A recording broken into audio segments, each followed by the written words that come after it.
Hello everybody, you can probably tell I am not the Planeswalker project, but I am Cameron from MTG Spotlight. I just want to thank the Planeswalker project for letting me make a video for his channel.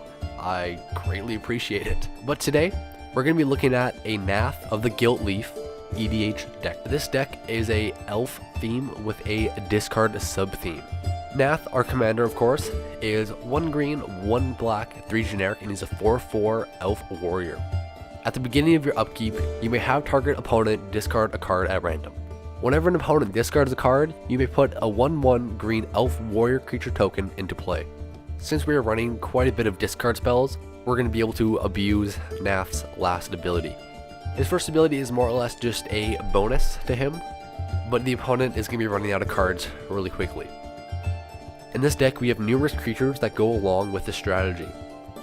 Some of the creatures are Abyssal Nocturnus, Sangromancer, and Heritage Druid. Both Abyssal Nocturnus and Sangromancer are both based off of your opponent's discarding cards. You can probably get Abyssal Nocturnus pumped up quite a bit, or you can gain lots of life whenever an opponent discards a card with Sangromancer. We have other cards that help us ramp into mana with Elvish Archdruid and Wirewood Channeler. Both are able to produce mana for each elf we control. For some of the enchantments that are really powerful in this deck, we have Liliana's Karis, Megrim, and Waste Not. There's also another key card called Painful Quandary, which reads, whenever an opponent casts a spell, that player loses 5 life unless he or she discards a card.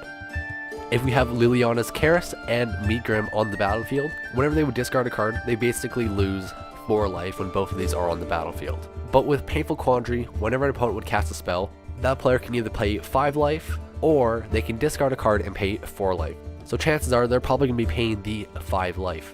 With the opponents discarding so many cards, we're able to abuse Waste Not. Waste Not is able to generate creatures, mana, and even card advantage. For the instants, we're only running 2 instants, which are Annihilate and Slice and Twain.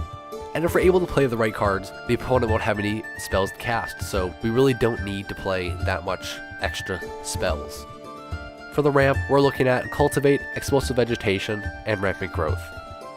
For some of the noteworthy discard spells, we're playing Hymn to Turok, Strong Arm Tactics, and Blackmail. But with the cards that we are using to make other players discard, it's more meant for 1v1, but is definitely usable in multiplayer Commander. Since we're in green, we actually have access to some pretty powerful draw spells. Not as powerful as any blue draw spell, but we have different kind of draw spells as with Demonic Tutor, Diabolic Tutor, and Shamanic Revelation. With the land base, I kind of kept it really budget, but we have a whole bunch of different lands made for different utilities. For one of the lands, we're going to be running Command Tower, which can be either tapped for a green or a black. Surprisingly enough, we're also going to be running Drown Your Temple, because with some of the cards that make every player discard a card, it's always nice to discard this and then get it back later. We're also running a Bojuka Bog, just in case if the opponent is running any graveyard shenanigans. You can definitely upgrade this mana base to a more consistent version by adding shock lands, dual lands, anything like that, but that would definitely increase the price significantly. But that will be it for the Nath EDH deck tech. I really want to thank the Planeswalker project again for having me on his channel. I recommend subscribing to the Planeswalker project because the quality of content on this channel is very high. But anyways, thank you guys so much for watching. I hope you enjoyed. See ya.